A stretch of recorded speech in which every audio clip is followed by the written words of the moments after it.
Okay, this is Moshe coming to you from Israel in the Galilee. Evening War Report. So what's going on? Well, Biden has told Netanyahu that he should change his coalition because he's losing public support, around the world. I don't know what that means specifically, but I do believe for sure from the Bible that America will turn against Israel. Biden seems to be probing for the right time to do that. Okay, the war continues with Hamas. They had, during the morning and the early afternoon, they had more rockets than they had the 2 or 3 days before, but it sort of tapered off again. So the amount of rockets they're flinging into Israel is still substantially reduced. The fighting goes on, and they're not doing very well, Hamas. We found bodies of 2 hostages that were taken by Hamas. So this, of course, opens up, thoughts of how many hostages are still alive, We don't know. We just don't know. The Hezbollah are shooting rockets right near the UN troops, like 20 meters away, which is like 75 feet or something like that. So that's to stop us from attacking the launch site because we don't want to hit the UN troops. This is stupid. The UN has just become a farce, It's just a waste of time and money. So the UN troops do nothing. Hezbollah threatens them and says, anybody interferes with our actions, we'll shoot them and kill them. And they're afraid of doing anything. So it's the same thing as if they weren't there.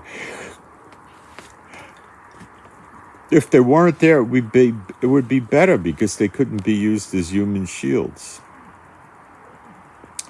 So I'm not sure when Israel's going to start a big campaign against Hezbollah, but I imagine it's on the way. Not hearing much about American bases getting attacked by Iran. The Houthis are getting the spotlight. It was a Norwegian ship, I think, yesterday that got hit by a anti-ship cruise missile and caught on fire, but they all seem to get off in one piece. There was a second ship hit.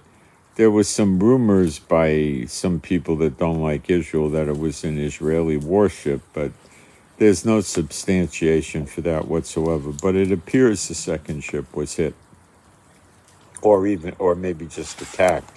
Details are still sketchy. So after the Norwegian ship was hit and caught fire, their justification is that the Norwegian ship was headed to Israel, and they told the ship to turn back, and it didn't, so they hit it. And then apparently there was another ship after that. That's the reports, and I think there's enough reports to substantiate it, but the details are not yet available. They will be. So is America going to do anything to the Houthis? I think so, but they're taking their sweet time for whatever reasons they want. I don't know why.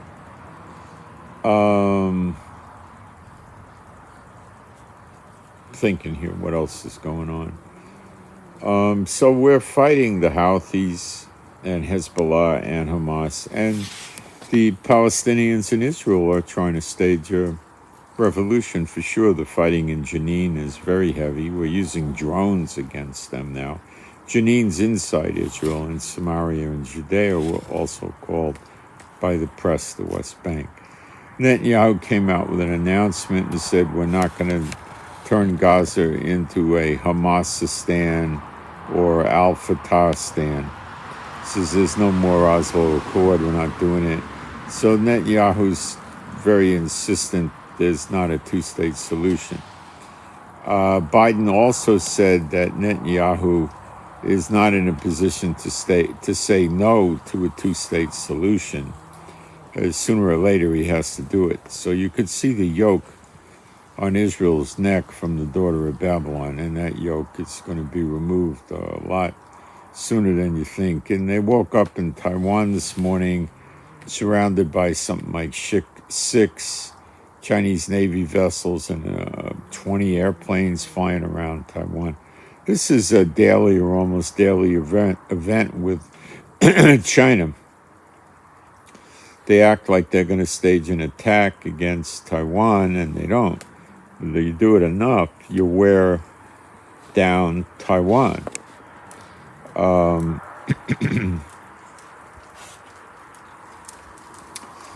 So, the snare is working, Biden's not reneging on the border. He wants to keep it open and not close it. The other things going on, let's see. I covered this morning on Telegram. There was a bunch of shootings, stabbings, attacks in churches in the last month or so in America. It's not a massive amount, but a handful. It's interesting. That stuff is going low-key in the media, though. The left wing certainly doesn't want that to get out. There's rumors that there's going to be more talks opened up with Hamas for the return of more hostages with the ceasefire in return. But, well, you got to see what the demands of Hamas are going to be. One of the Israeli newspapers, Haaretz, ran a budget for Hamas and said they're running at $2.5 billion a year. Qatar gives them $30 million a month. UNWRA gives them, I think, $175 million, I think, a year. There was just so many charities and so many other organizations giving them money, and countries that they're operating at $2.5 billion a year, which is insanely big. And, I could see it because it probably took them a good 2 to 4 years to build their tunnel network, so they spent billions of money on it. I didn't hear much about surrenders today. Hamas probably threatened to kill the families of those that surrendered or something. Who knows? But we're not seeing it. I'm just guessing on that. I don't know what the real reason is.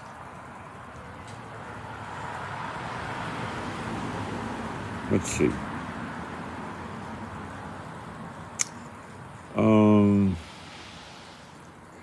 America is telling Ukraine they got money for a few more weeks, and then the pot has run dry. So Ukraine's got problems, but other countries in Europe are giving weapons and money to them, so maybe they can hang on.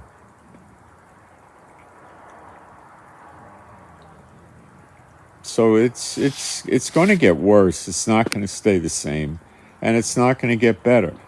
There's no signs of it really getting better. I don't see them. Where? I don't know. I don't see any signs of it getting better.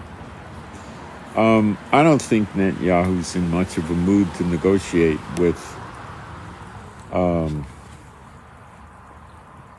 Hamas right now.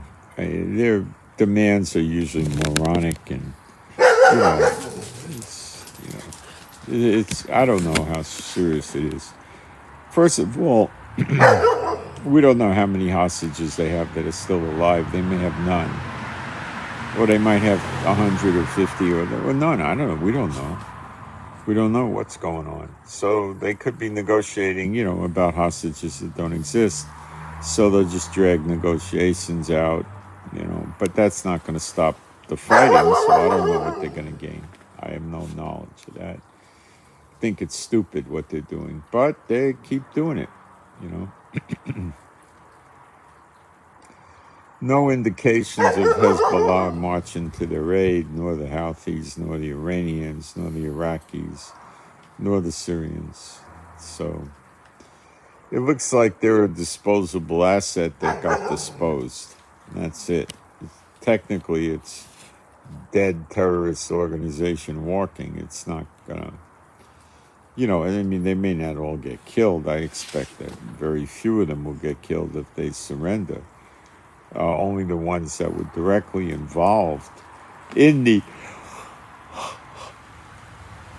October 7th massacre would be brought into court and tried, probably by military tribunal, and possibly executed or put in jail. And then they'll try to get more hostages and trade them for the ones in jail. So the whole thing, the whole mess keeps continuing. They keep finding more weapons caches, missile launches, and missiles and shoulder-fired missiles and other things inside Gaza. So, it's moving at a steady pace, maybe not as fast as we all like it to go, because the missiles are still flying, but there got to be an end to it,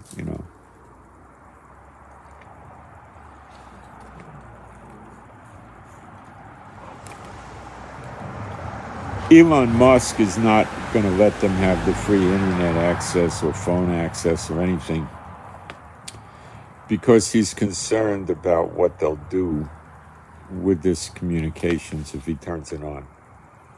The internet is off and on down there.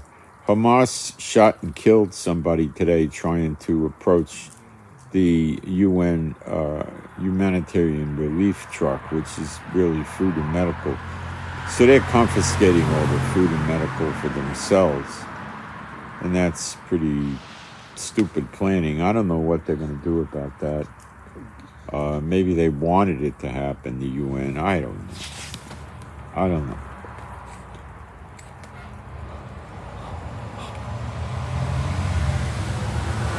Basically, that's about it. Some crops in Israel did get ruined because so many soldiers are in the reserves and they worked the land and they got called up. So there was some crops that got ruined. And basically that's what I got for the update. So I send my shalom to all those who love Yeshua HaMashiach, and I'm out.